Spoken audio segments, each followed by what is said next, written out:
जय Radha Madhav Kunj Bihari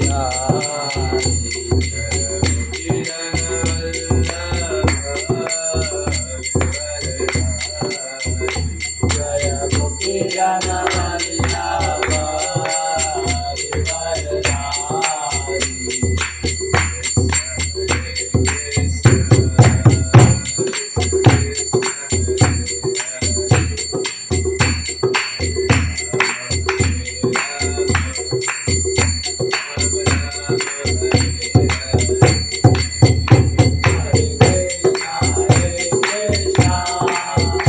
Krishna Krishna Hare Hare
पतित पावन श्री चैतन्य महाप्रभु की जय। जगन्नाथ बलदेव सुभद्रा सुदर्शन जी की जय। गौर निताई की जय। प्रभुपाद की जय। श्रीमद् भागवत की जय।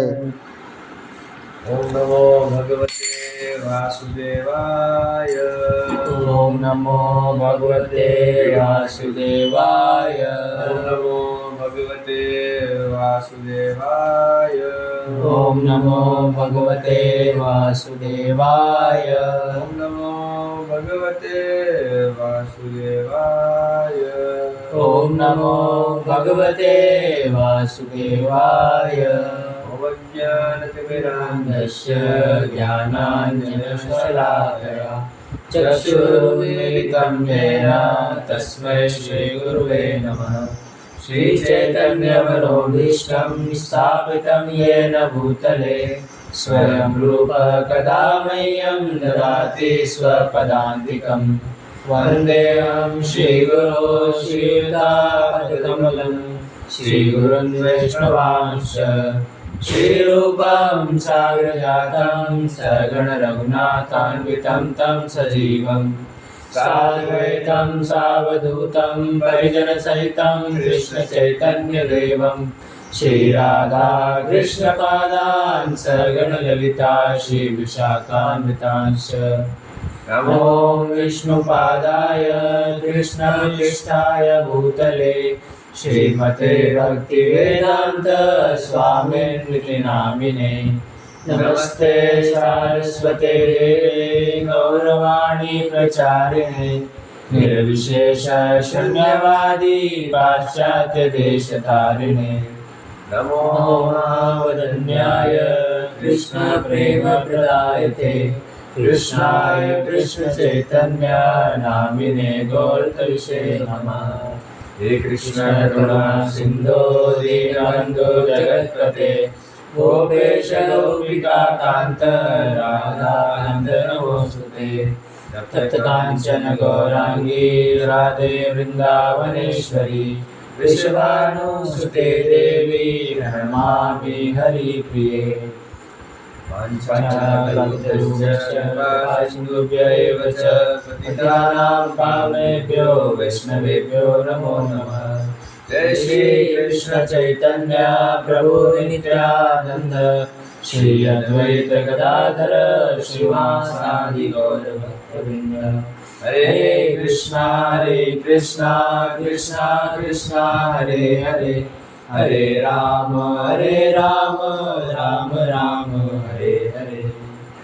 लीलाचलनिवासाय नित्याय परमात्मने श्रीबलभद्र सुभद्राभ्यां जगन्नाथाय ते नमः।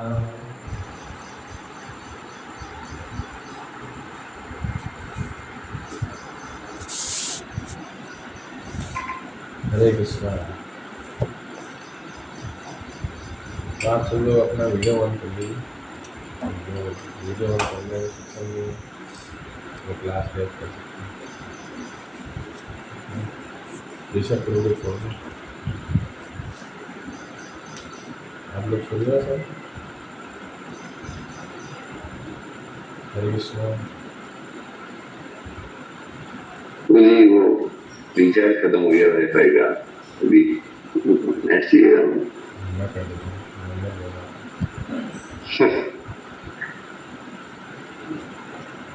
18 रुपये का होता है कुछ। नहीं 600 रुपये का होता है, वो करा दूंगा मैं। लेकिन अभी कैसे सुन रहे हो? नहीं, अभी तो फोन की रिचार्ज से सुन रहा हूँ। फोन रिचार्ज से फिर पढ़ूंगा तो। हाँ तो 18 रुपये 19 रुपये का पैक डलवा देना, उससे 1 GB एक्स्ट्रा रहेगा फोन में। जहाँ चाहे महाराज, जहाँ चाहे ही तो फिर आए। क्यों अभी भरोसे बात है? अभी तुमने देखो ऑन कर लिया तुमने। रवि प्रभु जी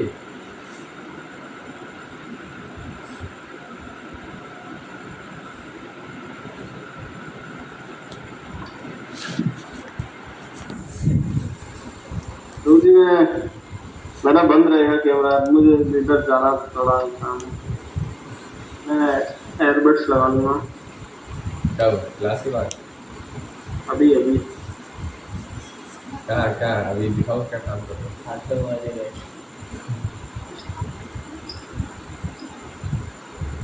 एक कैसे होता है इसमें? ऐसे फोन घुमा दो आप।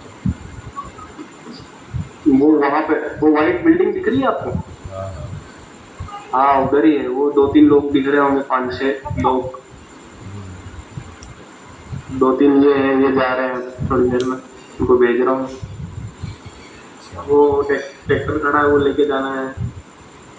ब्लॉक्स भरवानी, ये सामने जो ब्लॉक्स पड़े हैं ना, हाँ यार, वो भरवाने। चलो ठीक है। आप ईयरबड्स में आप सही में कुछ कर रहे हो। बाकी बेरोजगार जो है वीडियो ऑन कर रहे हो।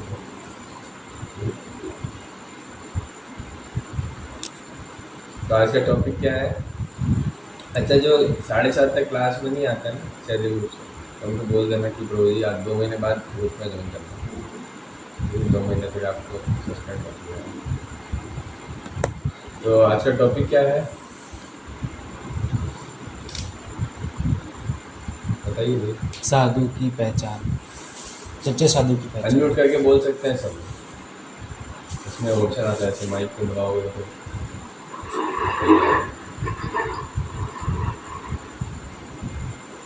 शुद्ध भक्त के लक्षण ऐसा कुछ है। आप ब्रश करना पड़ेगा, बाकी लोग बताओ। साधु की पहचान। हाँ। आपने नहीं पढ़ा रोल टू? आपके मन की आवाज़ नहीं आई है, उसको अनम्यूट करा।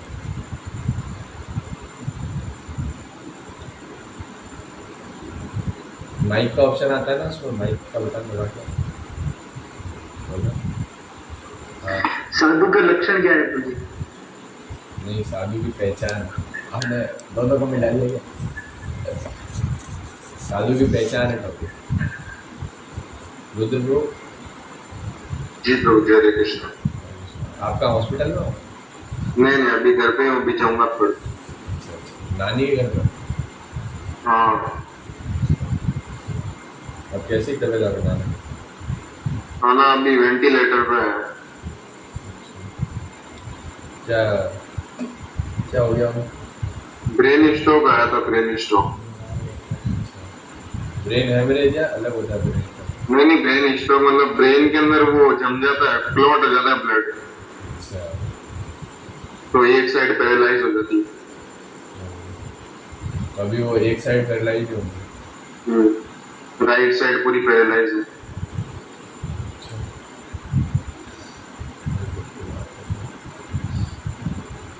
उनके लिए चेंटिंग करना। जी प्रभु जी, मैं वहाँ पर चेंटिंग ही करा था हॉस्पिटल में।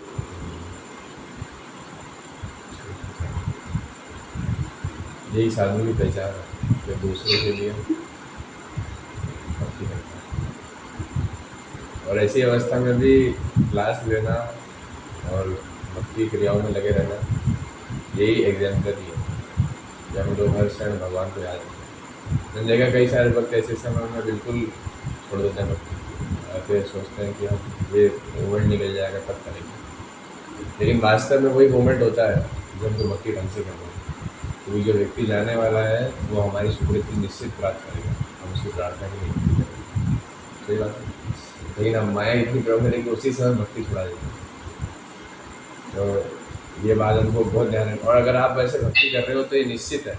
अभी मैं वहाँ था और जयपुर था, तो परसों के दिन देवेश बलदेव प्रभु हैं वहाँ पे ब्रह्मचारी, आप जानते हो।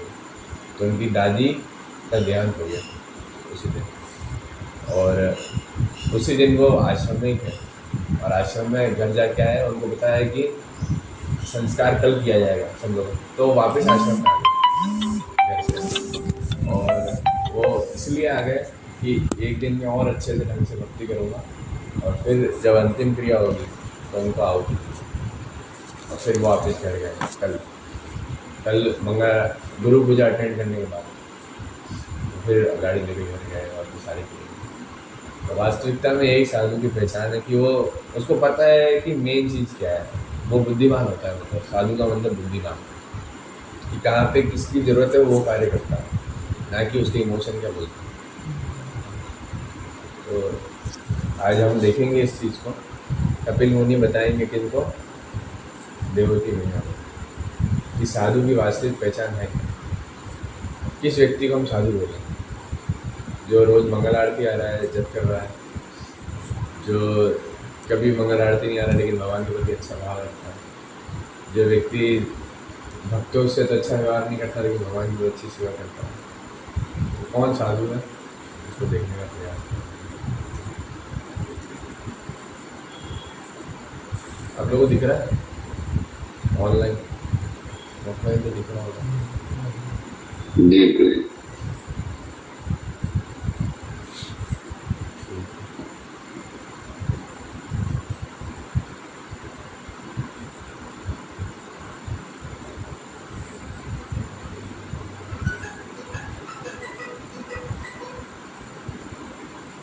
तो जी मैं क्लास में हुआ ना, बाद में बात करता हूँ।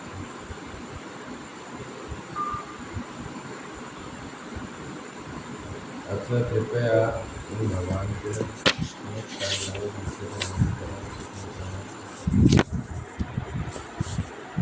तो कौन है बोल रहे हैं ये? देवती कौन है? देवती भगवान की माँ है। हाँ।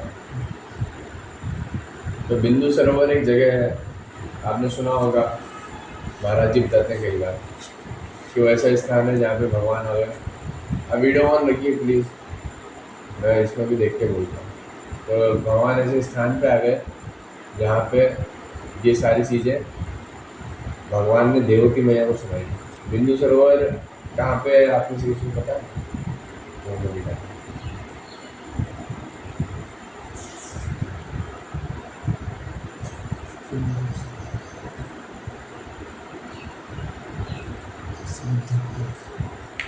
गुजरात।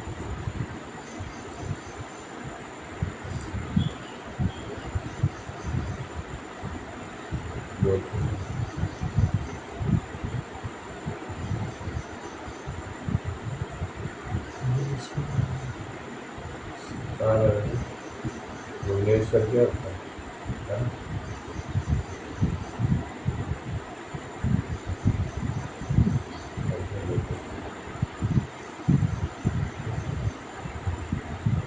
गुजरात में ही बता रहा है,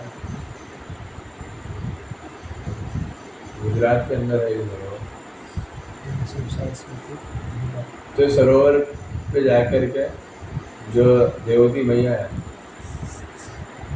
उन्होंने जिज्ञासा करी है कि मैं संसार में फंसी हूँ और मैं किस किस प्रकार से इस संसार से बाहर निकल सकती हूँ, मुझे कृपया करके ज्ञान दीजिए। तो देवती कौन है वास्तविकता में? तो भगवान की भी माँ है, तो क्या वो ऐसे गिर गई हो? वास्तविकता ये नहीं है, लेकिन वो जन कल्याण के लिए क्या कर रही है? कपिल भगवान से इस प्रकार की जिज्ञासा कर रही है, क्या तो मुझे इस माया जाल से इस जाल से बाहर निकालिए। आपने तो विरक्त जीवन ले लिया है, कपिल भगवान ने तो क्या किया था? संन्यास ले लिया था, बहुत छूट। लेकिन आप मुझे इस विरक्त जीवन, इस माया जाल से निकालिए क्योंकि आप खुद स्वयं निकल चुके। तो कपिल भगवान किसका प्रतिपादन करने आए थे? अभी कपिल भगवान और वामन देव अलग अलग हैं। कभी कभी हाँ। ऐसा लगता है कि साथ में से कपिल भगवान सांख्य सिद्धांत का प्रतिपादन करने आए थे। सांख्य दर्शन। हाँ, सांख्य दर्शन। दो तरह के कपिल हुए, एक तो जो नास्तिक है, जो क्या करते हैं, जो वास्तविक कपिल नहीं है, उन्होंने नास्तिक सिद्धांत को प्रतिपादन किया और बोला है संसार बस एटम से बना हुआ है और इसके ये घटक हैं इत्यादि इत्यादि। दूसरे ये कपिल हुए जो स्वयं भगवान, उन्होंने सांख्य दर्शन बताया, लेकिन सांख्य कौन सा? जिसमें भगवान परम लक्ष्य है, लेकिन संसार की एनालिटिकल स्टडी समझे कि ये संसार कैसे काम करता है, छोटे छोटे कण कैसे उठा हुआ है, कैसे आत्मा और शरीर अलग है लेकिन फिर भी वो एक देखता है, तो कैसे इस संसार में आसक्ति बांध के बैठ जाता है। तो ये जो सारा दर्शन है जो भगवान गीता के 11वें से 30वें श्लोक तक बोलते हैं, ये सब भगवान कपिल ने अपनी मैया को बताया। इसी को सांख्य दर्शन बोलते हैं। इस संसार को कितने संख्यक है उनमें घटा करके देखते हैं। जैसे इस संसार को हम कैसे देखते हैं, बहुत सारे एटम से बना हुआ है, फिर एटम किससे मिलकर बना है, तो ऐसे छोटे छोटे घटक में तोड़ देना और फिर उन सबके माध्यम से देखना है संसार कैसे बना है। अभी हम कैसे देखते हैं, इमोशन के, अभी सांख्यिक रूप में नहीं देखते, अभी हम कैसे देखते हैं, भावनात्मक रूप, ये संसार में ये है, ये मेरा है, ये उसका है, इत्यादि इत्यादि। तो इससे क्या होता है, आसक्ति पैदा होती है। लेकिन वो किसमें बताते हैं, किस रूप में, सांख्यिक रूप में, तो उससे विरक्ति आती है। हम समझ पाते हैं कि हमें शरीर नहीं है, हम आत्मा है, हमें शरीर मिलके बनाया बहुत सारे कामों से। तो हम थोड़ा सा आगे चलेंगे जहाँ पे वो शुरू करेंगे अपना संवाद, है ना। थोड़ा सा हम बस अनुवाद पढ़ रहे हैं, फिर प्रभुपाद जी की तात्पर्य वहाँ से पढ़ेंगे जहाँ से आज का मेन जो टॉपिक पढ़ना है उसको।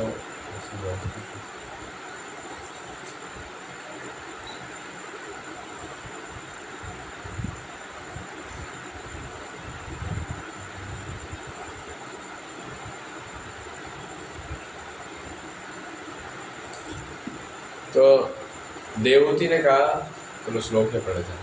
देवहूतिरुवाच देवहूतिरुवाच निर्विण्णा नितरां भूम्ना निर्विण्णानितरां भूम्ना सद इन्द्रियतर्षणात् सदिन्द्रियतर्षणात् येन संभाव्यमानेन प्रपन्नान्धं तमः प्रभो। प्रपन्नान्धं तमः प्रभो। देवहूति ने कहा, हे प्रभु, मैं अपनी इंद्रियों के विक्षोभ से उभी हुई हूँ और इसके फलस्वरूप मैं अज्ञान रूपी अंधकार के गर्त में गिर गई हूँ। तो देवहूति मैया क्या कर रही है, एक आदर्श शिष्य का लक्षण बता रही है कि शिष्य क्या करता है, सबसे पहले जाकर के एक्सेप्ट करता है कि मैं मटेरियल एग्जिस्टेंस में गिरा हूँ। यहाँ पर अच्छा ये लंबा हो जाएगा। उसके बाद देखिए क्या बोलती है, आप लोग इसके तात्पर्य पढ़ सकते हो खुद से, है ना। तीसरे कैंटो का 25वां अध्याय का 7वां श्लोक था वो। तस्य त्वं तमसो अंधस्य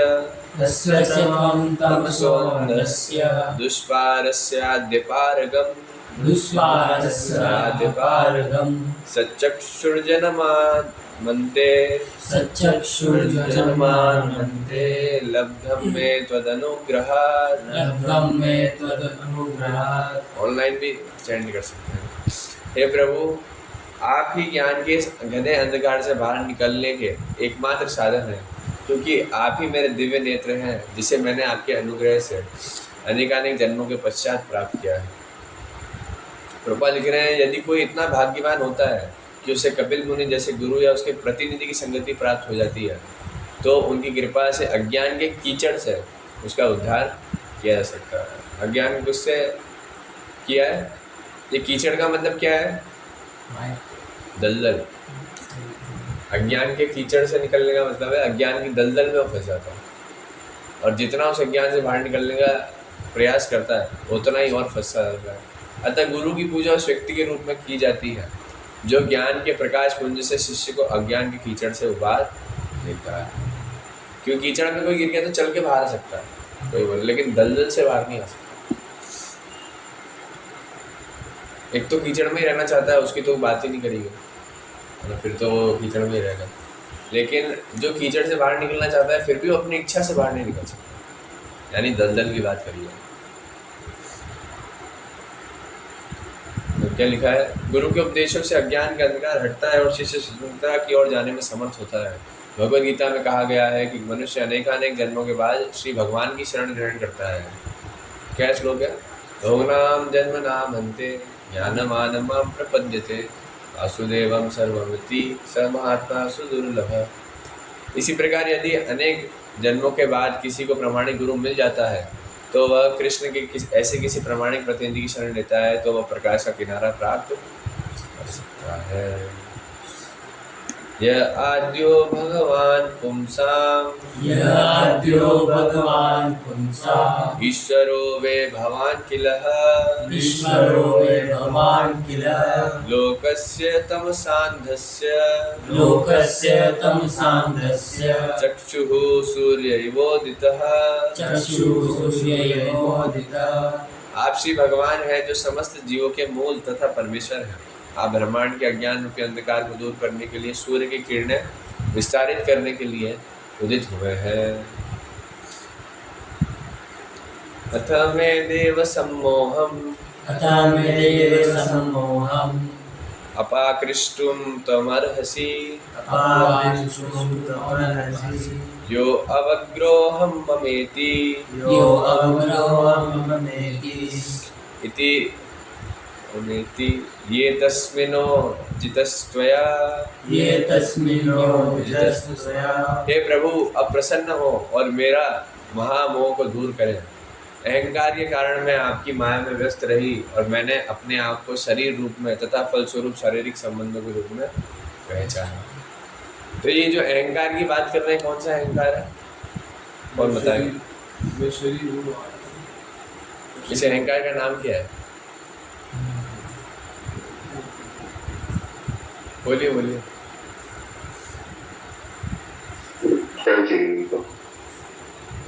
आपकी आवाज नहीं आई। आत्मबुद्धि का है। फॉल्स ईगो, मिथ्या अहंकार है ना। कौन सा अहंकार है? रियल अहंकार क्या है कि मैं भगवान का दास हूँ। लेकिन ये कौन से अहंकार की बात कर रहे हैं? ये मिथ्या अहंकार क्या बताता है? मिथ्या वस्तु से अपनी पहचान कराता है। मिथ्या जो है ही नहीं। हाँ, जो है ही नहीं मतलब शरीर तो एग्जिस्ट कर रहा है, लेकिन इस शरीर से आपका कोई वो नहीं है कि आप स्वयं शरीर हो, ऐसा नहीं है। मिथ्या क्या है कि मैं शरीर हूँ। ये भावना मिथ्या है। शरीर मिथ्या नहीं है, शरीर टेम्पररी है लेकिन मिथ्या नहीं है। लेकिन ये भावना मिथ्या है क्या कि मैं ये शरीर हूँ, ये झूठ है।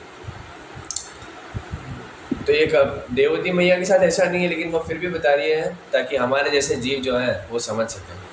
और ये जो अहंकार है सबसे मोटी परत है इस ज्ञान को जान पाने में, क्या कि मैं आत्मा हूँ। ये व्यक्ति जान ही नहीं पाता है जो व्यक्ति अहंकार में रचा पचा रहता है। और अहंकार इतना मोटी परत रखता है कि हमें भक्ति में आने से भी रोकता है। कैसे? क्योंकि भक्ति में पथ ही शुरुआत किससे है? झुकने से। भक्ति का पथ शुरू कैसे होता है? भगवान के सामने झुकने से। और जब हम भगवान के सामने झुकते हैं तो फिर भगवान हमको आदेश देते हैं कि मेरे भक्तों के सामने झुको। वो आदेश काफ़ी टिपिकल और टफ लगता है उस व्यक्ति को, और वो परत इतनी मोटी होती है कि उसको बाहर निकलने नहीं देती।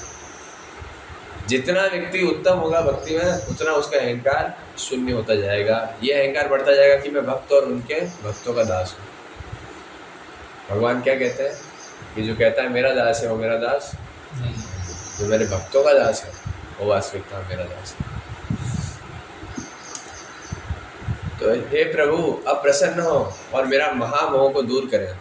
अहंकार के कारण मैं आपकी माया में व्यस्त रही और मैंने आपको शरीर रूप में तथा फलस्वरूप शारीरिक संबंधों के रूप में पहचाना। तो ये भगवान को भी बोल रही है क्या कि मैंने आपको बेटा समझा, मेरा ये मेरी मूर्खता है।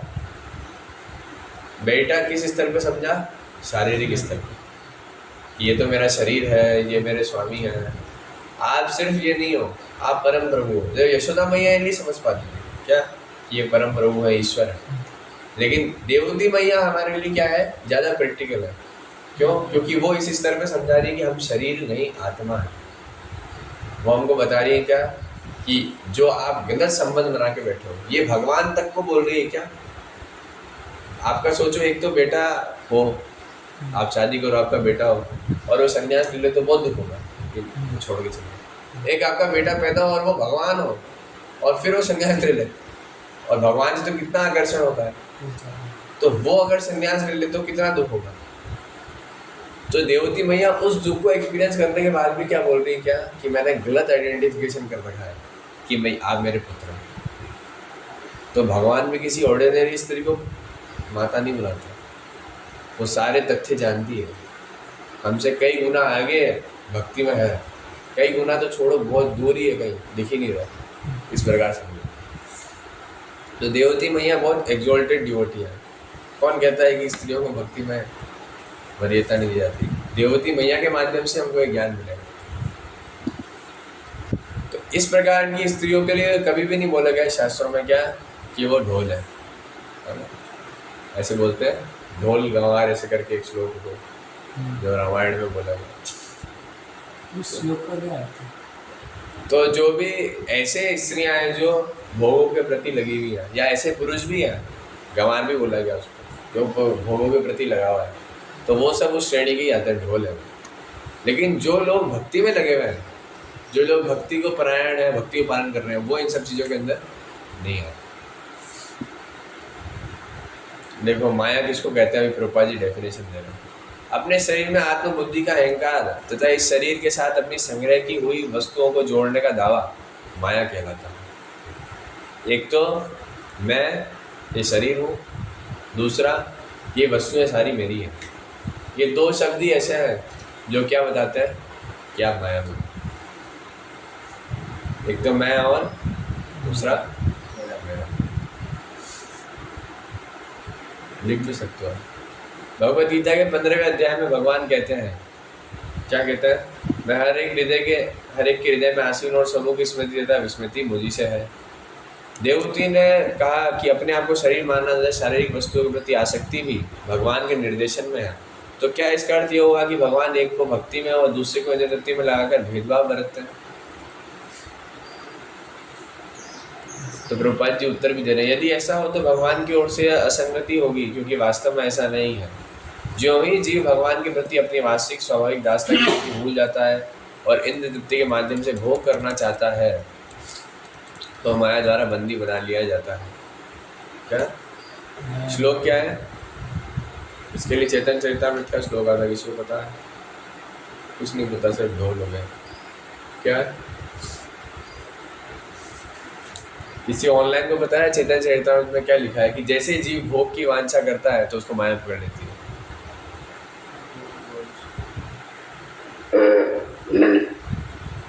माया झपटी या धरे, ऐसा कुछ है। पूरा याद हो बताओ, पूरा कौन बताएगा? चलो थोड़ा इंटर दे देते हैं, भोग वांछा करे ऐसे बोलते हैं।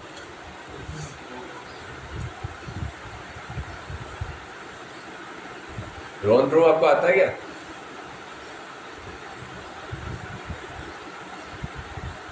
हाँ, कृष्ण बोली जीव भोगवांछा करे, आविष्कार याद नहीं। कृष्ण बोलिया जीव भोग वांछा करे, कृष्ण बोलिया जीव भोग वांछा करे, निकटस्थ तार माया झपटिया धरे, निकटस्थ तार माया झपटिया धरे। जैसे कृष्ण क्या करता है, सॉरी जीव क्या करता है, कृष्ण को भूल के भोग की वांछा करता है, तो कृष्ण के निकट कौन बैठा है? निकटस्थ माया, उनके निकट ही जस्ट पीछे कौन बैठी है? माया। निकटस्थ माया तार झपटिया धरे, तुरंत जैसे ही भोग वांछा करता है, या झपटना क्यों बोला गया? तुरंत इमीडिएटली माया पकड़ लेती है।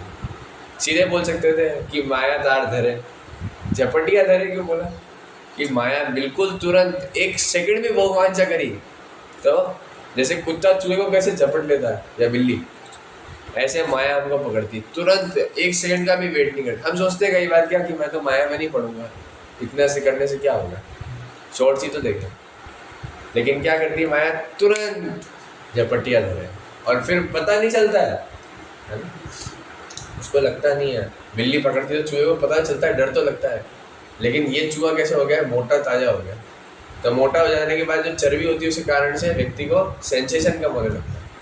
तो अब इसको क्या, माया के पकड़ने पे सेंस भी नहीं होता कि माया ने पकड़ लिया, इतना अहंकार की मोटी परत चढ़ गई। फिर पता कब चलता है? जब उसको बहुत तरीके से पीटा जाता है, तब उसको समझ में आता है कि नहीं मैं माया में गिरा। जब उसको सुख मिलता है तो उसको समझ में नहीं आता कि मैं माया में गिरा। भक्त बोलते हैं मैं माया में हूँ, लेकिन जब उनको सुख मिलता है तो बोलते हैं हाँ प्रभु की क्या कृपा है। वो उसको प्रभु की कृपा समझते हैं, जो वास्तविकता में माया है। प्रभु ने पैसा नहीं दिया, प्रभु की कृपा नहीं है। प्रभु ने पैसा दे दिया, प्रभु की कृपा है। तो माया क्या है ये समझने में बहुत बड़े बड़े जो योगी हैं वो भी पथभ्रष्ट हो जाते हैं। तो हम तो क्या चाहिए, इसलिए हमें तो हमेशा ये समझना पड़ेगा क्या कि हम माया में हैं। इस माया से बाहर निकलना पड़ेगा कि मैं माया में नहीं हूँ। जो व्यक्ति ये सोच रहा है क्या कि मैं माया से बाहर हूँ इस जगत में रह करके, तो वो सबसे बड़ी माया है। इवन शुद्ध भक्त ये सोचते हैं कि मैं माया में हूँ। जो माया से वास्तविकता में बाहर है वो क्या सोचते हैं? कि मैं रोहन प्रभु क्या सोचते हैं वो? फिर भी सोचते हैं माया में। हाँ। और जो माया में है उनका क्या लक्षण है कि वो सोचते हैं माया से बाहर हूँ। माया क्या कर लेगी, मैं तो धुरंधर हूँ, इसको ये इतने में थोड़ी गिरूंगा यार। जैसे शास्त्रों में कभी बोला था कि स्त्री के साथ अकेले नहीं बैठना, नहीं इतना भी ज्यादा नहीं हूँ मैं, इतना नहीं करूँगा, इतना ज्यादा पागल नहीं हो जाऊंगा। नहीं भाई, जैमिनी ऋषि और व्यासदेव की कथा आती है। जैमिनी ऋषि इतने महान संत हैं लेकिन फिर भी वशीभूत हो गए, किससे? स्त्री से। आप लोगों ने सुनी होगी। तो माया कोई साधारण वस्तु नहीं है, इस संसार की शक्ति नहीं। किसकी शक्ति है? कृष्ण की शक्ति है। हमेशा कृष्ण के संग में रहती है, निकटस्थ जस्ट पीछे रहती है कृष्ण के। सोचो कितनी शक्तिशाली हो। और हम उसको सोचते हैं नहीं ये तो मैं माया में थोड़ी गिरूँ। अरे माया में ही हो तुम, माया में क्या गिरोगे? मैं माया में नहीं गिर सकता, सही बात है, क्योंकि मैं माया में ही हूँ। माया में क्या गिरूँगा? पहले से ही तो ये वास्तविकता में हमको समझ लेना चाहिए। जो व्यक्ति ये समझ रहा है क्या कि मैं माया में नहीं हूँ, वो सबसे बड़ी माया में। ये माया का कार्य है, और चूंकि माया भी भगवान की एक एजेंट है। प्रभुपाद जी क्या बोलते हैं? प्रभुपाद जी कई शब्द इंग्लिश के होते हैं, मूवमेंट, एजेंट, तो लोग समझते हैं कि ये तो विदेशी संस्था है। लेकिन ये शब्द जो है हमको वास्तव में, अब जो एजेंट शब्द बोला है ये हमको एकदम क्लिक करता है, क्योंकि हमने बहुत एजेंट देखे हैं। अतः परोक्षतः ये भगवान का ही कार्य है। माया वास्तव में किसकी शक्ति? भगवान की। तो ये भगवान का ही कार्य है कि जीव को भुला देना कि भगवान सर्वत्र विराजमान है। अगर जीव को याद रहेगा तो क्या होगा? वो भोग नहीं पाएगा। आप भोग करने जाओ, मान लो आपको कण कण में भगवान दिखाई दे, तो आप भोग पाओगे? नहीं भोग पाएंगे। भगवान दयालु है, और यदि कोई उन्हें भुलाकर इस भौतिक जगत का सुख उपभोग करना चाहता है तो उसे इसकी पूरी छूट प्रत्यक्ष रूप से नहीं अपितु भौतिक शक्ति के माध्यम से मिलती है। क्योंकि ये भौतिक शक्ति भगवान की शक्ति होती है, अतः प्रत्यक्ष रूप से विस्मृत करने की सुविधा प्रदान करने वाले भगवान ही होते हैं। अतः देवहूति ने कहा, इंद्रदत्ति मेरी व्यस्तता का कारण आप ही थे, आप मुझे इस बंधन से मुक्त करें। अब इसका मतलब ये नहीं कि देवहूति मैया कह रही कि आपके कारण ही मैं माया में गिर गई हूँ, तब आप मेरे को बाहर निकालो। आप ही ने मुझे शक्ति प्रदान करी कि मैं माया में गिर जाऊँ और इस आपको भूल जाऊँ। अब आप ही मुझे इससे बाहर निकालिए। अब तो जीव क्या कर सकता है? इच्छा कर सकता है। उसके हाथ में क्या है? इच्छा कर, क्या है अनिल ब्रो? इच्छा कर। ऑनलाइन बोलिए एक बार, क्या है जीव के हाथ में? इच्छा है। हाँ। सिर्फ हम इच्छा कर सकते हैं। कभी भी हमको ये नहीं बोलना चाहिए कि मेरे में सामर्थ्य नहीं है। सामर्थ्य की बात ही नहीं करनी है जीव को। जीव को क्या बोलना है बस कि इच्छा है कि नहीं है। सामर्थ्य भगवान देंगे। हम गलती क्या करते हैं? इच्छा नहीं करते हैं, इसलिए कार्य नहीं होता। हम इच्छा किसी करते हैं, नहीं ये तो बहुत ज़्यादा भक्ति हो जाएगी, थोड़ा भोग भी चाहिए। हम कभी इच्छा नहीं करते पूर्णतः भगवान की प्राप्ति हो जाए। हम इच्छा करते हैं थोड़ा थोड़ा भोग भी मिलता रहे, थोड़ी थोड़ी भक्ति होती है, तब जाकर के भगवान प्राप्त नहीं होते। लेकिन ऐसा कोई जीव नहीं संसार में जो अयोग्य हो भगवान को प्राप्त करने का। कोई भी जीव नहीं, भले आप हो, मैं हो, कोई नाली का कीड़ा भी क्यों नहीं हो, पेड़ भी क्यों ना हो, सब इसी जन्म में भगवान को योग्य प्राप्त करने के योग्य है। बस क्या करें?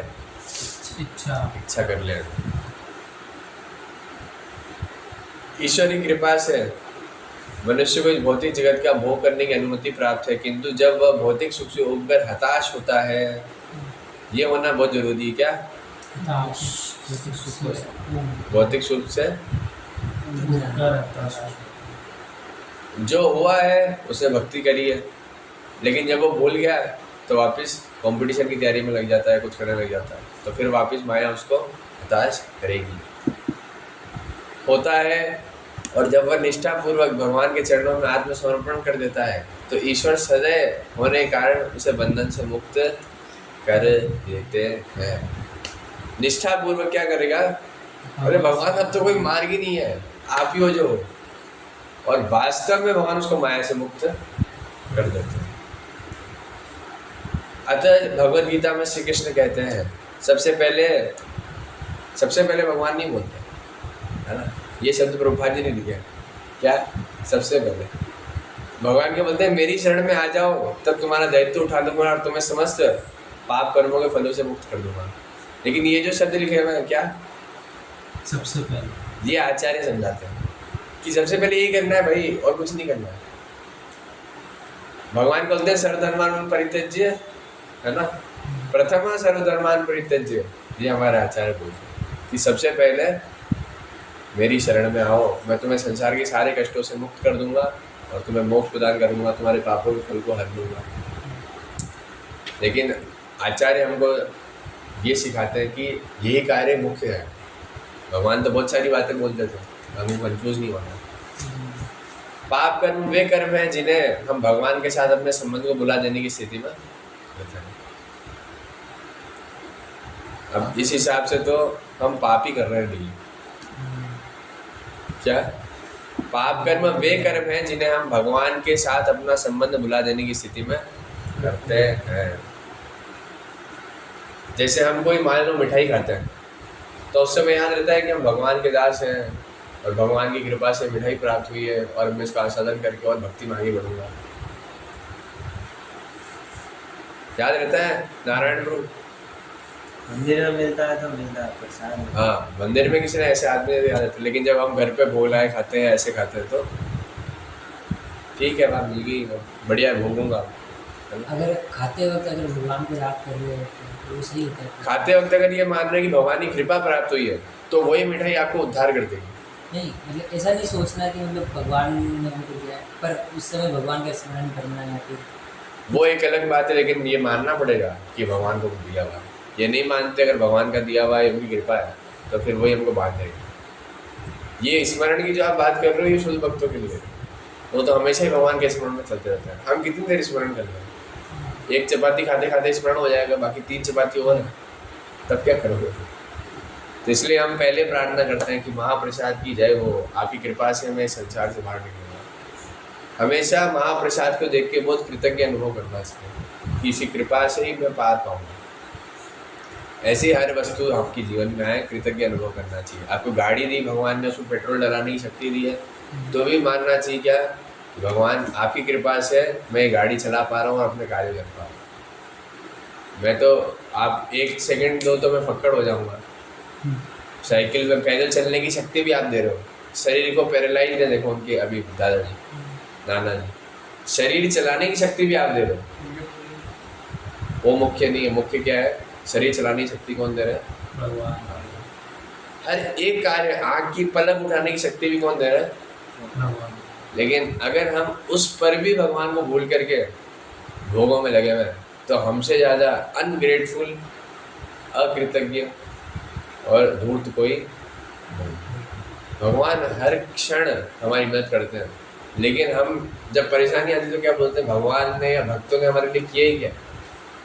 सब तो मैं ही कर रहा हूँ।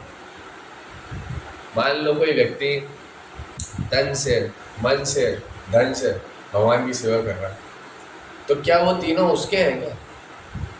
उसका भी कुछ है ही नहीं। तन मन धन किसने दिया उसको? भगवान।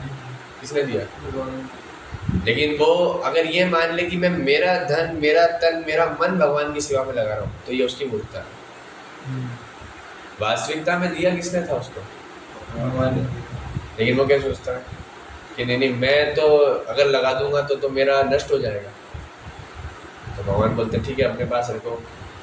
संकुचित चेतसा, उसकी चेतना कैसी संकुचित होती है? वो अपना समय, शक्ति, सामर्थ्य भगवान की सेवा में लगाने से डरता है कि कहीं मेरे भोग की वस्तु कम नहीं होगी।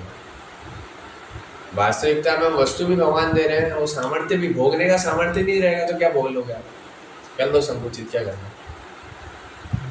तो भगवान ने हर एक चीज़ दे रहे हैं, लेकिन व्यक्ति क्या करता है? प्रायोरिटी चेंज कर देता है। मैं पहले भोगूंगा, फिर भक्ति करूंगा, और फिर भक्ति के बाद में फिर भोगूंगा, कहीं बीच में थोड़ी थोड़ी भक्ति कर लूँगा। तो भी प्रभु की दयालुता क्या है? फिर भी उसको भोगनी है वस्तु। आपके साथ मान लो कोई ऐसा कर रहा है, आप क्या करोगे? दूरी बनाना। दूरी बनाएंगे। आपके कोई शरणागत है, ऑनलाइन भी बोल सकते हैं, आपके कोई शरणागत है, हाँ? मतलब आता है, शरणागत हो जाता है, जैसे आप वस्तु देते हो भाग जाता है, आपको पूछता भी नहीं हो, फुल भोग करता है। फिर जैसे ही परेशान होता है फिर आपके पास आ जाता है, फिर आपसे मांगते हैं, फिर आप दे देते हो, फिर भाग जाता है। ऐसे व्यक्ति के साथ आप क्या करोगे? कितनी बार दे दोगे उसको? 2-3 बार बस, उससे ज़्यादा नहीं। और एक बार पता चल गया कि इसके लिए यही आदत है, तो क्या करोगे? छोड़ देंगे। दूर भाग जाएंगे। ऑनलाइन भी बोल सकते हैं।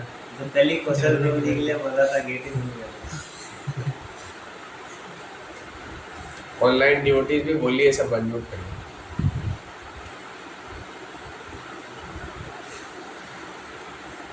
उसको क्या देंगे? त्याग देंगे। बाकी रुद्र प्रभु, रोहन प्रभु, रवि प्रभु, नारायण प्रभु, ऋषभ प्रभु,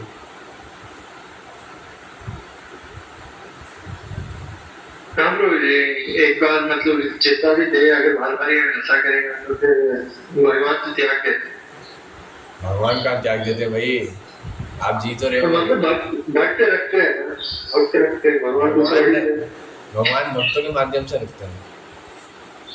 बट तो इस उसमें नमक हराम भी बोलते हैं ना गुरु महाराज। मैं आपकी पूछ रहा हूँ, आप क्या करोगे? आपके साथ कोई ऐसा करेगा? हम लोग जी छोड़ दूंगा। बाकी लोग बोलो। प्रभु जी फिर भी उनको जितना हो सके करेंगे, ये भरोसा रहेगा कि एक टाइम वो जरूर बन जाएगा। ये भरोसा लेके चलेंगे अपन तो होगा, भगवान देंगे। इतना आसान नहीं है प्रभु जी, कोई आपकी कुटाई करेगा ना तो समझ में आएगा। एक बार प्रचार तो शुरू करो आप। आपको कोई मान लो बार बार आपकी मिठाई खा जाता है थाली में से उठा के, आप कितने दिन तक सहन कर लोगे? फिर तो एक दो बार का ज्यादा कोई दिक्कत नहीं, फिर बाद में गुस्सा आने लगता है। एक दो बार जो दिक्कत होती है वो मन में रहेगी, फिर बाद में वो प्रकट होगी, फिर उस व्यक्ति के शरीर पे दिखाई देगी। लेकिन ऐसे कहते हैं ना कि जो बड़े वैष्णव होते हैं तो दयालु होते हैं, कितना ही कुछ करो फिर भी दया। मैं रोहन वैष्णव की बात कर रहा हूँ। ठीक है, मैं आपसे पूछ रहा हूँ कि आप क्या चाहते हो, वैष्णव क्या चाहते हैं नहीं बोल रहा। नहीं, मेरे को कभी मैं इतना एक्टर नहीं हुआ, गुस्से आ गया। तो उसी की कह रहे हैं ना। रुद्र प्रभु जी प्रभु जी बोलिए भाई, आप क्या करोगे ऐसे व्यक्ति मिलेगा तो? प्रार्थना करूंगा उससे। आपके साथ कर रहा है वो दमादम कुटाई आपकी, आपके पप्पा ही मान लो। अब जी प्रभु जी, प्रार्थना करूंगा उसके लिए भगवान से। और अंदर क्रोध आएगा, उसका क्या करोगे? जब करूंगा जब।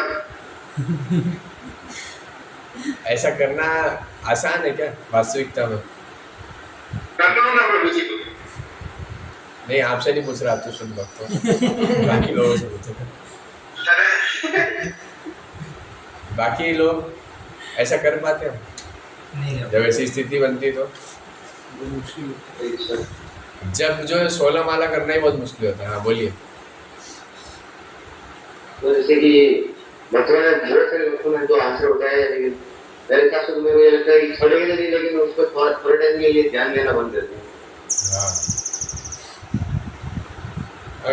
अगर वो उसी की यही स्थिति बना के रखता है, बार बार आता भी हमारे पास में, तो हमारे अंदर भाव हो जाएगा कि ये व्यक्ति तो बिगड़ा हुआ। लेकिन साधु कौन है जो ऐसे व्यक्ति को भी बार बार क्या करता है, समझाता है, शरण देता है। ये साधु की दिव्यता है। और ऐसे भक्त जो हैं सुधर रहे हैं, उनको देख करके हमें ये नहीं सोचना चाहिए क्या ये तो बेकार है, हम तो हैं भक्त, ये तो भक्ति नहीं कर रहे। तो ये मत भूलिए कि आपको भी कोई सहन कर रहा है, तो आप भी किसी को सहन कर रहे हैं तो अच्छी बात है, आप गुरु की आज्ञा पालन कर रहे हैं। आप किसी को सहन नहीं कर रहे हैं, इसका मतलब अभी भक्ति शुरू होनी बाकी। सहन करना चालू कर दिया आपने तो मतलब भक्ति शुरू हुई है। लेकिन आपने सहन करना ही शुरू नहीं किया तो अभी आप बहुत दूर हो भक्ति से कहेंगे। आप किसी गलत चीज़ को भक्ति समझ रहे। सबसे पहला गुण अभी आएगा साधु का, क्या? तितिक्षा, सहनशील। उसके बाद सारे गुण आएंगे।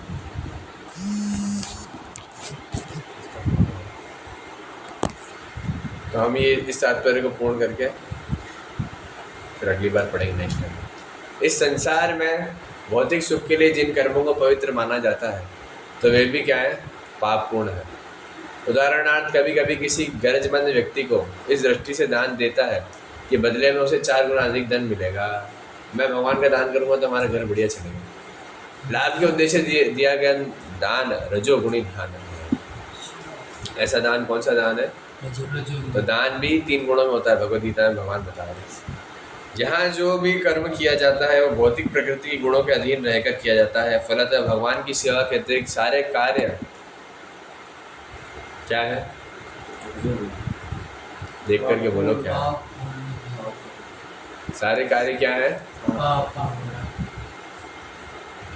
अब इस हिसाब से तो हमारे सारे कार्य क्या है?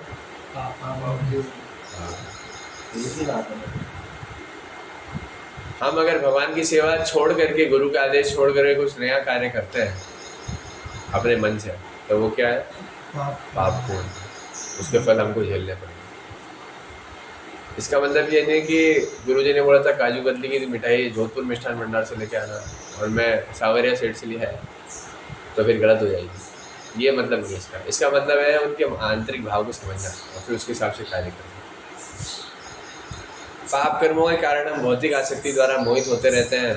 मैं यह शरीर हूँ, मैं शरीर को स्व तथा शारीरिक संपत्ति को मेरा सोचता हूँ। देवहूति ने मिथ्या पहचान तथा मिथ्या संपत्ति के बंधन से मुक्त करने के लिए भगवान कपिल से प्रार्थना करी। तो यहाँ देवहूति मैया खुद वास्तव में क्या है? एक साधु है। हम समझ सकते हैं साधु किस प्रकार से व्यवहार कर रहा है। आगे स्पष्ट श्लोक आएगा जहाँ पे भगवान समझाएंगे कि साधु कौन है। लेकिन इसका मतलब ये नहीं क्या कि देवहूति मैया साधु नहीं है। सबसे पहला साधु का लक्षण ये क्या है कि वो स्वीकार करता है और चेंज करने के लिए आगे बढ़ता है, अपनी गलतियों को स्वीकार करता है। सबसे मुख्य लक्षण हमारे लिए यही है, हमारी गलतियों को स्वीकार करना और क्या ध्यान है आपका? गलतियों को स्वीकार करना और उसको चेंज करने के लिए तैयार है, उसको एक्सेप्ट करने के लिए तैयार है। मुझे याद है कि एक बार मैं प्रभु जी कुछ मेरे को समझा रहे थे और मैं उस पर सफाई दिए जा रहा था, तो प्रभु जी ने मेरे को एक लाइन ही बोली क्या कि अगर डॉक्टर के पास आप आओगे और अपनी बीमारी छुपाने का प्रयास करोगे तो नुकसान किसका है? पेशेंट का ही है, आपका स्वयं का ही है। आपकी बीमारी धीरे धीरे और बढ़ जाएगी। कल हम प्रभु जी का ग्लोरिफिकेशन कर रहे थे। प्रभु जी ने तो केक काटा नहीं, हमने एंड में काजू कतली जमा के केक बनाया, तो भी वो बुला के सबको बांट दिया। फिर हमने फिर डिसाइड किया कि अकेले कमरे में जाके हम ही लोग ग्लोरिफिकेशन कर रहे थे और फिर उसका कोई वीडियो बना के प्रभु जी को भेज देंगे। प्रभु जी सुनने नहीं आए, तो उस समय हमने बैठ करके फिर एक एक करके ग्लोरिफिकेशन किया, क्योंकि ग्लोरिफिकेशन का लक्ष्य क्या होता है? हमारा शुद्धिकरण, दूसरों को सुनाना नहीं। तो हम सबको ग्लोरिफिकेशन करना चाहिए, जो ऑफलाइन भी हो, जो कहीं रह भी रहा हो, उसको भी लिख कर ही ग्लोरिफिकेशन करना चाहिए। क्योंकि ग्लोरिफिकेशन करने से ही, यानी महिमा मंडन करने से ही उस चीज़ की वैल्यू समझ में आती है। जिस चीज़ की महिमा ज़्यादा पता है उस चीज़ को हम ज़्यादा प्रायोरिटी देंगे, जिसकी महिमा कम, जैसे पैसे की बहुत महिमा पता है हमको तो हम उसके ऊपर जान छिड़कते हैं। लेकिन यही अगर हमको गुरुजनों की महिमा समझ में आ जाए तो हम क्या करेंगे? उसके लिए जीवन भर त्याग कर देंगे, जीवन उनके लिए दे देंगे कि हाँ ये जीवन इनकी सेवा के लिए, वो जैसा बोलेंगे वैसा कर देंगे। तो इसलिए हमने वो महिमा इतनी देर सुनी और उसमें सबको इतने सारे गुण थे कि हमारा समय ख़त्म होने पर भी 4 घंटे चला था और हम कुछ लोग थे 20-25 लोग थे और उसके बाद भी वो ख़त्म नहीं होता। फिर हमको प्रसादम टाइम के कारण ख़त्म करना पड़ा। तो गुण इस प्रकार होते हैं वैष्णवों के कि उनकी महिमा चलती रहे तो भी ख़त्म नहीं होती। लेकिन फिर भी वैष्णव का गुण क्या है कि वो अपने आप को गुणहीन समझता है। कि मेरे अंदर कोई गुण नहीं है। मैं उसमें एक बहुत बड़ा मुख्य गुण कई बार आ रहा था क्या, कि प्रभु जी सहन करते हैं, हर वस्तु को, हर व्यक्ति को 1000 बार समझाने के बाद भी सहन करते हैं। सिर्फ इतना ही नहीं, जिसको प्रभु जी जीरो से हीरो बनाते हैं, कभी कभी वो भी प्रभु जी को गाली देता है, तो उसको भी क्या करता है, सहन करता है। ऐसा नहीं कि भाई इसको तो मैंने उठाया तो उसको सहन करना छोड़ दें, उसको भी जीरो से सहन करते हैं। और ऐसे व्यक्तियों को सहन करने के कारण ही वो प्रभु जी हैं और हम क्या है, दास। व्यक्ति किसी पोस्ट से, किसी गुस्से से, किसी रिस्पेक्ट से वो संत नहीं बनता जो संत है। संत इससे बनता है कि उसके अंदर कितने गुण हैं, कितना सहनशील। इतने सारे गुण इतने ज़्यादा लोगों को आकर्षित करने वाले होते हैं कि लोग बिना किसी वाणी के भी उनके एक एक शब्द को समझ के, कई सारे भक्त शेयर कर रहे थे कि जब वो ज्वाइन कर लिए तो उनके माता पिता जानते भी नहीं थे प्रभु जी को, और बहुत परेशान हुए। तो उन्होंने माता पिता को या तो प्रभु जी से पहली बार मिलवाया, जैसे फ़ोटो दिखवाई, तो फ़ोटो देखते ही वो समझ गए कि ये तो कोई बड़े प्रभु जी, कोई भक्ति में कुछ भी नहीं है वो व्यक्ति जो पहली बार देखा, बोले नहीं ये तो बड़े महाराज हैं। और कोई बोल रहा है कि इनको देख करके हमें बहुत अच्छा लगा कि तो सही जगह थे, सिर्फ देख करके, बात भी नहीं करी, क्योंकि उनके शरीर से, एक चेहरे से तेज निकलता है बात अलग है, लेकिन उनका व्यवहार, उनकी डीलिंग्स। एक भक्त को तो घर में सिर्फ फ़ोटो दिखाई थी, तो माता पिता कन्विंस हो गए थे कि ठीक है चलो सही रहा। तो ये साधु का लक्षण है। हम सोचते हैं कि फ़ोटो क्यों लगाते हैं प्रभुपाद जी की, हर जगह क्या करते हैं, उनको चित्त पटल में देखने मात्र से ही भक्ति का उदय होता है। आप प्रभुपाद जी को देखते हैं कोई भोग कर सकते हो? आपको प्रभुपाद जी की लाइन याद आ जाएगी, गेटअप रास्कल गेटअप। आज प्रभुपाद जी का कोट भी यही है क्या, कि चंद्रमा की अपनी कोई वैल्यू नहीं है। प्रभुपाद जी बोलते हैं एक चांद ही काफ़ी है, लेकिन अभी उस समय प्रभुपाद जी क्या बोल रहे हैं, चांद की अपनी कोई वैल्यू नहीं है। वो किससे शक्ति प्राप्त कर रहा है? सूर्य से। सूर्य अपनी प्रकाश छोड़ता है तो चंद्रमा उसको रिफ्लेक्ट कर रहा है। चंद्रमा तो ठंडा ग्रह है, वो प्रकाश नहीं छोड़ सकता। इसी प्रकार से हम में कोई क्वालिटीज़ नहीं है, लेकिन जब हम ऐसे सूरज जैसे दिव्यमान व्यक्ति के शरण में, उसके संगति में बैठ जाते हैं, तो हमारी भी वैल्यू बन जाती है। हमको भी लोग बोलते हैं अरे प्रभु जी है। बाकी तो हमको, आप एक दिन भौतिकवादी कपड़े पहन करके तो बाहर घूमते ही हो गए, कोई पूछता है आपको, लेकिन संडे प्रोग्राम में क्या बोलते हैं, प्रभु जी ये करना है क्या, प्रभु जी वो करना है। तो इतना क्यों हो जाता है चेंज? क्योंकि हम उन व्यक्ति की संगति में हैं जो खुद इतना क्वालिटीज रखते हैं। आगे श्लोक, मैंने कल स्टेटस पे भी वही श्लोक लगाया था कि अगर हमारी आसक्ति इस भौतिक जगत में है ना, और वही हमारे बंधन का कारण है मुख्यतः, हर विद्वान व्यक्ति बात जानता है। लेकिन अगर यही आसक्ति किसके चरणों में हो जाए, नहीं, भगवान के चरणों में तो होगी नहीं, क्योंकि यहाँ आसक्त है। यही आसक्ति इस भौतिक जगत में कोई संत मिल जाए भगवान की कृपा से, और उसके चरणों में उसके प्रति वो आसक्ति हो गई, तो हमारा जीवन तर गया, फिर हमको परेशान होने की आवश्यकता नहीं है। भगवान के एक शुद्ध भक्त से अगर आसक्ति हो गई तो बस आपका काम खत्म हो, फिर आपको ज़्यादा परेशान होने की आवश्यकता नहीं। प्रभुपाद जी उस परपोर्ट में उसको समझाएंगे, भी आगे आएगा श्लोक, इसी सीरीज़ में आगे आएगा, तो उसको समझेंगे नेक्स्ट टाइम। लेकिन वो बहुत अच्छा श्लोक है मतलब एक बहुत होप गिविंग श्लोक है। क्या हमारी अगर आसक्ति हो जाए सिर्फ गुरु साधु के चरणों में, तो हमें फिर कोई इस माया जो है ना, वो कितना भी फंसा के रखे, लेकिन वो हमको बाहर निकाल दे। लेकिन हमारी ये नहीं हुई, और हमने बहुत धुआंधार काम किया, सब किया है ना, बहुत बड़ा बड़ा कार्य भी कर लिया, बहुत बड़े कुक बन गए, बहुत बड़े प्रचारक बन गए, बहुत बड़ा ये बन गया, बहुत बड़ा वो बन गया, लेकिन अगर साधुओं के चरणों में आसक्ति नहीं हुई तो सब क्या है, व्यर्थ। सब क्या है, व्यर्थ है। अगर हमने गुरु की प्रसन्नता के लिए कार्य नहीं किया तो सब व्यर्थ है। फिर हम कुछ भी बन जाएं, कुछ भी हासिल कर रहे हैं, कुछ भी भौतिक पद प्रतिष्ठा हासिल कर रहे हैं, सब जीरो के समान। जो एक है हमारे जीवन में वो क्या है, सरेंडर टू गुरु। और सरेंडर में भी मुख्य क्या है, आसक्ति के साथ। मैकेनिकली नहीं, आपको आसक्त होना पड़ेगा। और आसक्त होने का क्या तरीका, फिर हम नेक्स्ट टाइम चर्चा करेंगे। किसी का कोई प्रश्न है तो पूछ सकते हैं। तो जी जैसे साधु के अटैचमेंट की बात है, या अटैचमेंट नहीं भी है तो किसी साधु से जैसे हरिभक्ति गुरु से मिलने जाते हैं, तो इन्वायरमेंट वहाँ का जैसे मंदिर वगैरह इतना उनसे मतलब नहीं है, बस प्रभु से मिल के ऐसे निकलने का मन है।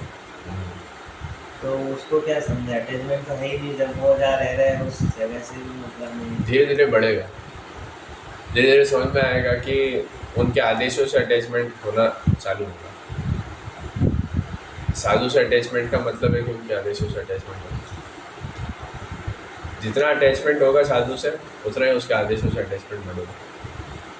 जैसे मान लो मैं बहुत अटैच हूँ किसी स्त्री से, तो फ़ोन लगाती है कि आ जाओ, तो फिर मैं क्या करूँगा, तुरंत गाड़ी की व्यवस्था करूँगा। गाड़ी नहीं होगी तो ही भागूंगा, कहीं से कुछ जुगाड़ करके पैदल ही भाग जाऊँगा, है ना, नहीं भागूंगा।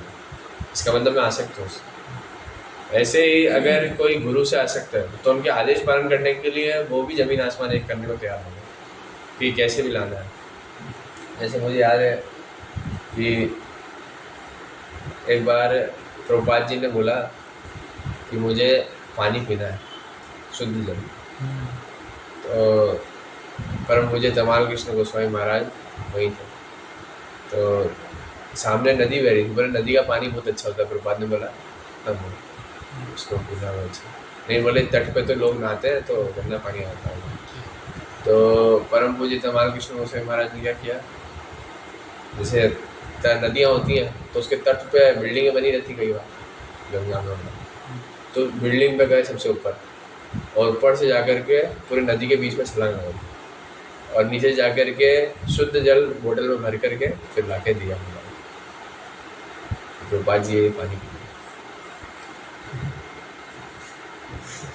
अब हमारी औकात देख लो आप, और शुद्ध भक्तों की औकात, वो लोग पानी पिलाने की तुष्टि के लिए भी इतना परिश्रम करने को तैयार, और हमको बड़े बड़े आदेश भी दे दिए जाए तभी हम उसको कैसे जुगाड़ लगा करके पूरा करना चाहते हैं। इतना अंतर है किसमें, शुद्ध भक्तों में। तो गुरु की तुष्टि का ये मानदंड। एक बार मैं वहाँ गया हुआ था, निम्बाड़ा रथ यात्रा थी, रात हो रही थी। तो मैं कई बार प्रभु जी को ऐसे बताता रहता हूँ कि इस टाइम पे ये खाना चाहिए, इस टाइम पे नहीं खाना चाहिए। प्रभु जी भी हाँ हाँ करते हैं, हम डिस्कस करते रहते हैं वैसे, मेरा दिल रखने। तो एक बार निम्बाड़ा रथ यात्रा के अंदर मैंने, रात हो गई थी, प्रभु जी का उस दिन बर्थडे था, याद आया। तो उस दिन मैंने सोचा तो सारे आयुर्वेद के नियम हटाओ, जो चाहिए वो लाके दूँगा कि आज तो बर्थडे भूल गया। तो मैंने ये सोच करके, और फिर उधर रात हो रही थी, तो जो भी नया सेंटर था तो वहाँ कोई बड़ा भोग नहीं था, कुछ नहीं था।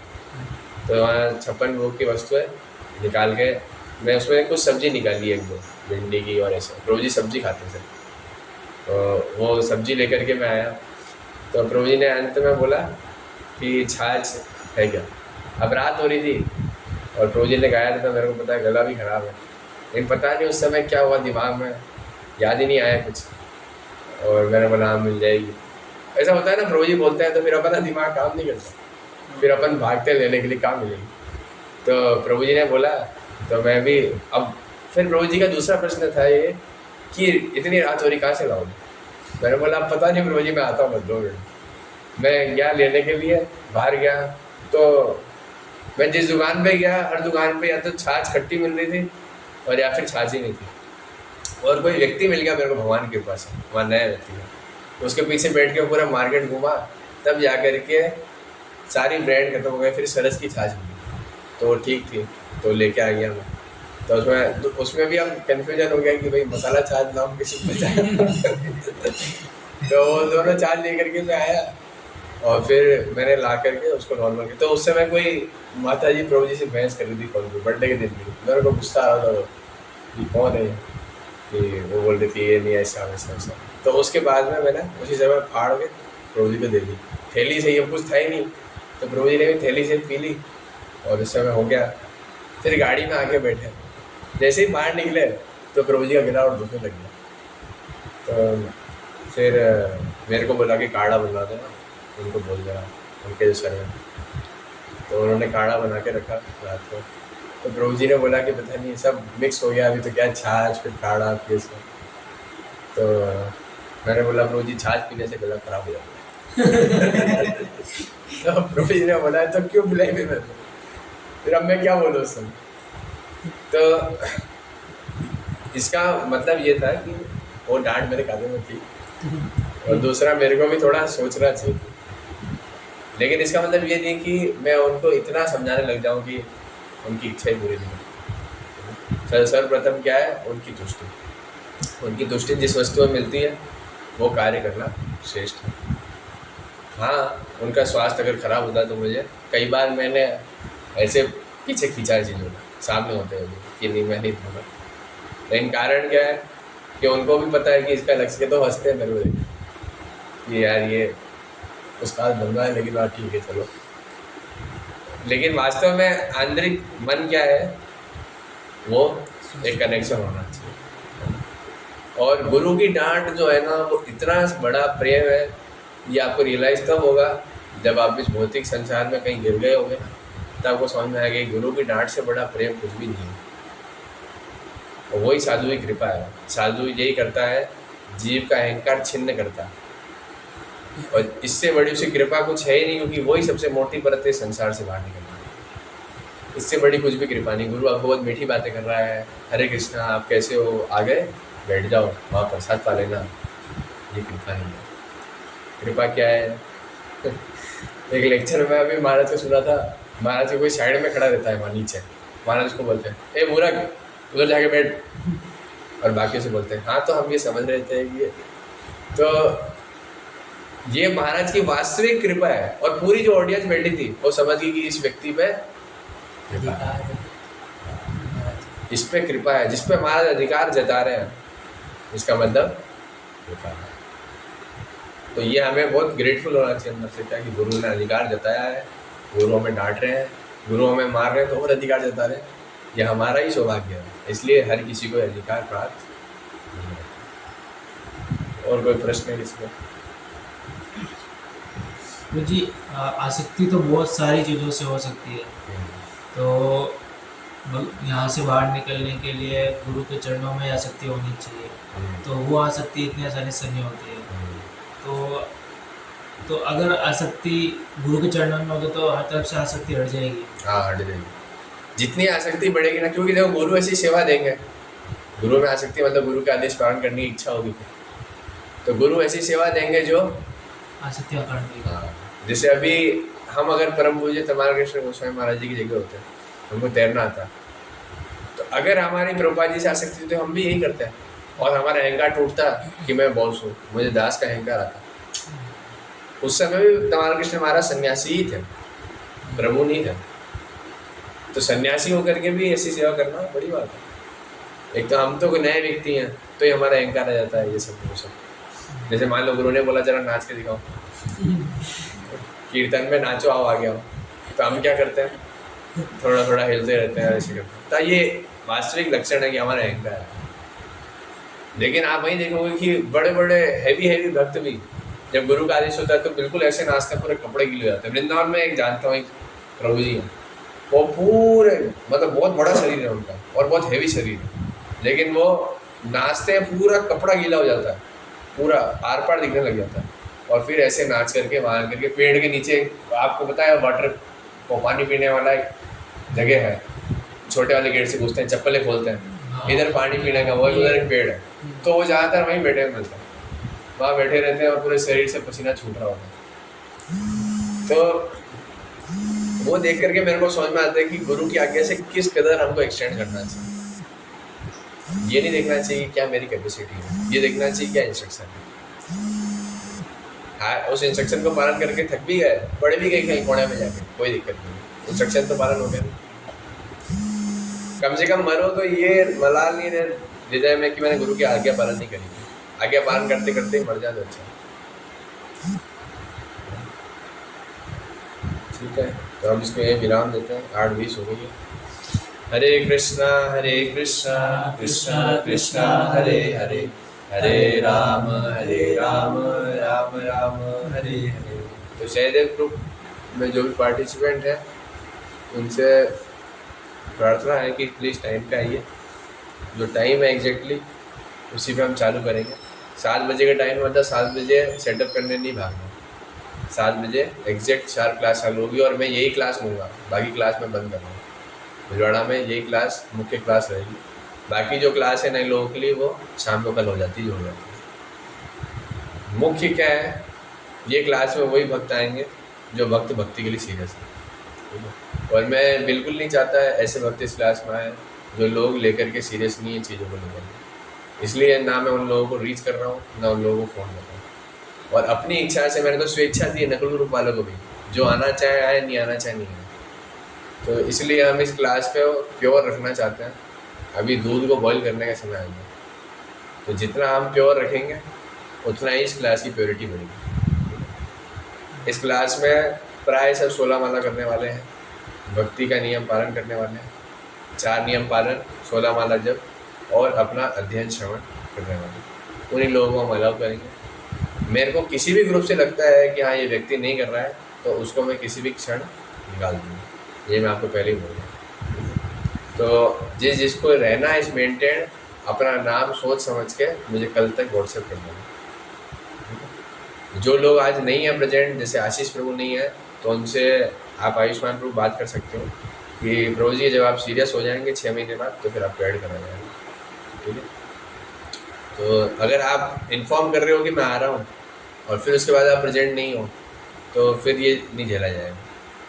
आपने बोल दिया आ रहा हूँ, अगर आप नहीं आ पा रहे हो और उसका कोई रीज़न दिया आपने और वो रीज़न वैलिड है तो फिर हम देख सकते हैं। और जो भिलवाड़ा में है उनको तो बेस पे आना ही है, मॉर्निंग प्रोग्राम करना ही है, मंगल आरती करनी है, जब करना है उसके बाद एक कक्षा लेनी है, ठीक है। ये बेसिस है। जो नहीं आ सकते नकुल ग्रुप से भी, भिलवाड़ा में रहते हुए भी, तो फिर उन लोगों को भी एक क्लास से बाहर किया जाएगा, ठीक है। तो किसी भी ग्रुप के हों, मोस्ट इम्पोर्टेंट इज सिंसियरिटी। तो ये क्लास में यही मानदंड है, ये स्ट्रिक्ट क्लास है। जिसको नहीं ले सकता कोई दिक्कत नहीं, कल वाली क्लास तो आयुष्मान प्रभु या अभय प्रभु देंगे, उस क्लास को अटेंड करो। भक्ति से बाहर नहीं किया जा रहा, लेकिन हमको कई मानदंड तो बनाना पड़ेगा कि हाँ ये व्यक्ति यहाँ के लिए सेट है, ये व्यक्ति यहाँ के लिए सेट है। तो जो ऊपर उठ गए तो फिर उनको उसी लेवल की क्लास दी जाए। ये वो वाली क्लास अब चली जा रही है नॉर्मल, तो उन लोगों के लिए जो लोग ऊपर उठने का प्रयास करते हैं, ठीक। तो ये बात हमारे बीच में रहेगी, लेकिन आप लोग इसको समझ जाओगे मैच्योरली, ये आशा रखते हैं, ठीक है।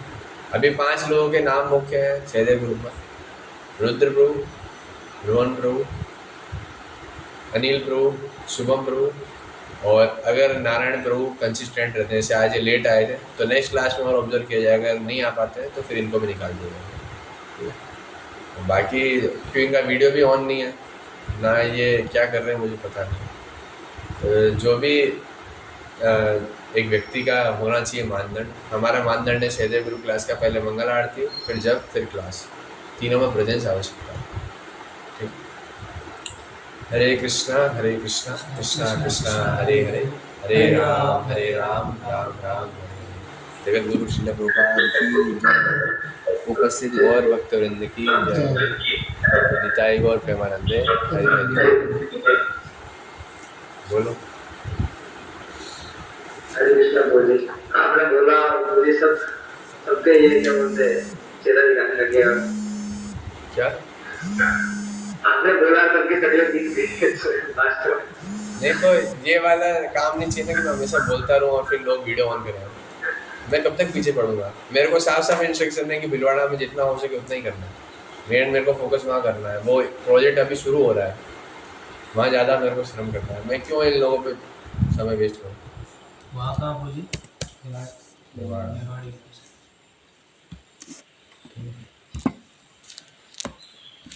तो जो अच्छे से करना चाहते हैं उनको हम समय देंगे क्लास के माध्यम से। बाकी लोग ठीक है, जो जब कर रहे हैं, अध्ययन कर रहे हैं, वो अपने हिसाब से कर सकते हैं। तो मेरा संडे मॉर्निंग का यहाँ रहेगा। मैं सैटरडे फ्राइडे नाइट को ही आऊँगा। हो सका तो उस क्लास में आऊँगा, अगर समय मिल गया तो। ऐसा नहीं कि नहीं आऊँगा, लेकिन हाँ फ्रिक्वेंसी कम रहेगी। तो आप लोग उस प्रोग्राम को अच्छा करो।